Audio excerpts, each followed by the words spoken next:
بسم اللہ الرحمن الرحیم۔ دوستو، امید ہے آپ حضرات خیریت سے ہوں گے۔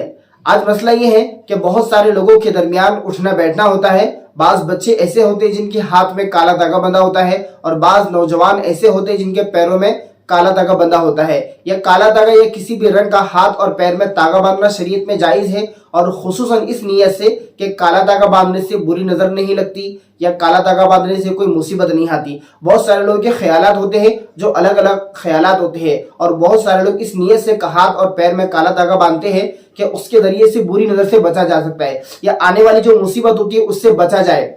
تو دوستو، اس کی شرعی حیثیت ہم دیکھتے ہیں۔ کیا شریعت کے اندر ہاتھ میں اس نیت سے دھاگا باندھنا کہ جس سے بری نظر سے بچا جائے کیا جائز ہے؟ اسی طریقے سے پیر میں عورتوں کا حمل کے درمیان کالا دھاگا باندھنا اس نیت سے کہ جس وقت حمل ٹھہر جائے پیر میں کالا دھاگا باندھ لیا جائے تو حمل ضائع نہیں ہوتا۔ دوستو، یہ شریعت کے خلاف عمل ہے۔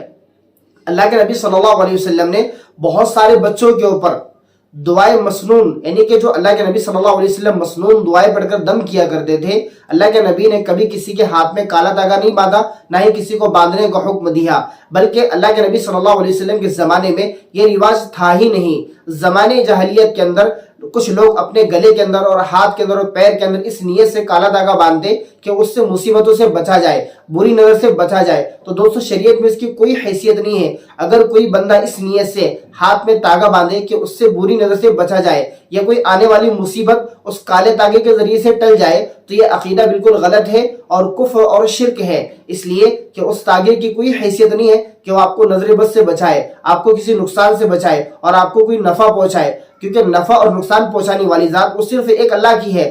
تو ہم شریعت پر عمل کرنے والے ہیں، ہم مسلمان ہیں، ہم کسی ایسے طریقے کو کیوں اپنائیں جس طریقے کو نبی کریم صلی اللہ علیہ وسلم نے نہیں بتلایا۔ تو دوستو، شریعت کے اندر ہاتھ میں دھاگا باندھنا، پیر میں دھاگا باندھنا، خصوصاً عورتوں کا حمل کے ایام کے اندر پیروں میں دھاگا باندھنا اور اس سے یہ تصور کرنا کہ اس دھاگے کے ذریعے سے ہماری حفاظت ہوگی، بلکہ حفاظت کرنے والی ذات تو ایک اللہ کی ہے۔ یہ دھاگا باندھنے سے ہاتھ اور پیر میں کوئی حفاظت نہیں ہوتی ہے، کوئی بری نظر سے بچا نہیں جا سکتا، بلکہ جو ہونا ہے وہ اللہ کی ذات ہے کرنے والی۔ آپ کے ساتھ جو حالات پیش آنے والے ہیں وہ آ کر رہے گے، چاہے آپ پورے بدن میں دھاگا باندھ لو۔ کچھ لوگوں کو ہم نے دیکھا کہ چھوٹے چھوٹے بچوں کے ہاتھ اور پیر میں دھاگا باندھ دیتے ہیں۔ یہ دھاگے کی شریعت میں کوئی حیثیت نہیں ہے۔ ایک شخص نے مجھ سے یہ کہا کہ اگر اس دھاگے کے اوپر کچھ آیت کریمہ پڑھ کر دم کر دی جائے اور پھر اس کو باندھا جائے تو کیا ہوگا؟ تو یہ بھی شریعت میں ثابت نہیں ہے۔ ہاں، علماء کرام نے کسی نے لکھا ہوگا کتاب کے اندر کہ آیت قرآن کریم کی پڑھ دی، اس کے اوپر گارڈ باندھ دی اور اس کو گلے کے اندر پہننے کے لیے دے دیا یا کمر کے اندر باندھنے کے لیے دے دیا۔ دیکھو، آیت کریمہ پڑھ کر دم کی جا سکتی ہے، اس کی دم کرنے کی شریعت میں اجازت ہے۔ ہاں، اگر کوئی پڑھ نہیں سکتا ہے تو اس کو لکھ کر اس کے گلے میں ڈالا جا سکتا ہے، لیکن ہاتھ کے اندر کالا دھاگا باندھنا، پیر میں کالا دھاگا باندھنا، اسی طریقے سے گلے کے اندر کالا دھاگا باندھنا اور یہ عقیدہ اور ایمان رکھنا کہ اس کالا دھاگا باندھنے کے ذریعے سے ہماری حفاظت ہوتی ہے، ہم حالات سے اور مصیبتوں سے بچتے ہیں، بلکہ ایسا نہیں ہے۔ شریعت میں اس کالے دھاگے کی کوئی حیثیت نہیں ہے، بلکہ آپ کو چاہیے کہ آپ بری نظر سے بچنے کے لیے مسنون دعائیں جو اللہ کے نبی صلی اللہ علیہ وسلم نے ارشاد فرمائی ہے ان دعاؤں کا ورد کرے۔ صبح شام بسم اللہ الذی لا یضر مع اسمہ شیء فی الارض ولا فی السماء وهو السمیع العلیم پڑھ لیا کرے۔ اس طریقے سے ایک دعا ہے بسم اللہ نظر بد سے بچنے کے لیے۔ اللہ کے نبی صلی اللہ علیہ وسلم کے پاس جب کوئی بچے آتے یا کسی چیز کو نظر لگ جاتی تو اللہ کے نبی صلی اللہ علیہ وسلم یہ دعا پڑھ کر دم کرتے، بسم اللہ اللہم اذہب حرہا وبردہا ووصبہا۔ اسی طریقے سے اور دعا مسنون دعا ہے اذہب الباس رب الناس واشفی انت الشافی لا شفاء الا شفاءک شفاء لا یغادر سقما اعوذ بعزت اللہ وقدرتہ ومن شر ناظر وحاضر۔ بہت ساری دعائیں ایسی ہیں کہ جن دعاؤں کو پڑھنے سے الحمدللہ نظر کی کاٹ ہو جاتی ہے، نظر ختم ہو جاتی ہے۔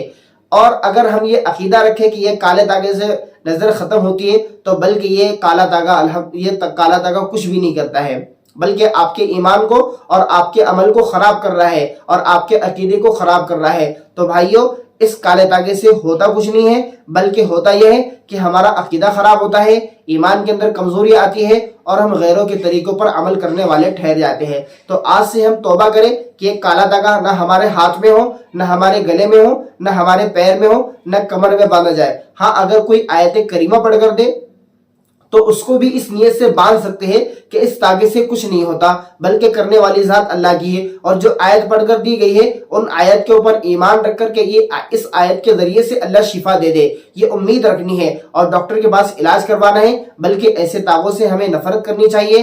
ہمارے بچوں کے گلوں میں، ہاتھ میں اور پیروں میں اگر ایسے تاگے ہیں تو اس کو نکال کر پھینک دینا چاہیے، بلکہ یہ طریقہ اسلامی اور شرعی طریقہ نہیں ہے، بلکہ یہ ہندوانہ طریقہ ہے، یہ مسلمانوں کا طریقہ نہیں ہے۔ الحمدللہ شریعت میں اللہ کے نبی صلی اللہ علیہ وسلم نے ہر چیز ہمیں بتلائی ہے، جو کرنے کی ہے وہ بتلائی، جو نہیں کرنے کی ہے وہ بھی بتلائی۔ اللہ کے نبی صلی اللہ علیہ وسلم نے ہر طریقہ ہمیں دیا ہے۔ اگر یہ تاگا بندنا شریعت سے ثابت ہوتا تو یہ بھی ضرور شریعت میں کسی نہ کسی حدیث کے اندر، کتاب کے اندر، کسی نہ کسی صحابی سے یہ عمل ثابت ہوتا۔ تو یہ عمل تاگا باندھنا ہاتھ میں، گلے میں، پیر میں کسی سے بھی ثابت نہیں ہے۔ تو شریعت میں اس کی کوئی گنجائش نہیں ہے کہ اب ہاتھ میں باندھو، پیر میں باندھو، گلے میں باندھو۔ ہاں اگر کوئی قرآنی آیت لکھی ہوئی ہے جس کو چپکا کر اس تاگے کو آپ گلے میں باندھ رہے ہو تو آپ کسی بھی قسم کا تاگا باندھ سکتے ہیں۔ بھائی کالے تاگے کا ہی کیا قصور ہے، آپ کوئی بھی تاگا باندھ لو، کوئی مسئلہ نہیں ہے۔ تو شریعت میں بہت ساری دعائیں، مسنون دعائیں پڑھتے رہے صبح شام کی مسنون دعائیں وہ پڑھ لیا کرے۔ اللہ تمام مصیبتوں سے بچانے والا ہے، بے شک یہ اللہ ہی کی ذات ہے۔ اللہ کے نبی صلی اللہ علیہ وسلم نے ہم کو بہترین اعمال وہ اعمال مسنونہ یعنی کہ دعائیں مسنونہ، دعائیں معثورہ بتلائی ہے۔ تو ہمیں چاہیے کہ ہم دعاؤں کا اہتمام کریں۔ انشاءاللہ آئندہ ویڈیو میں پھر ملتے ہیں۔ جزاک اللہ، السلام علیکم ورحمۃ اللہ۔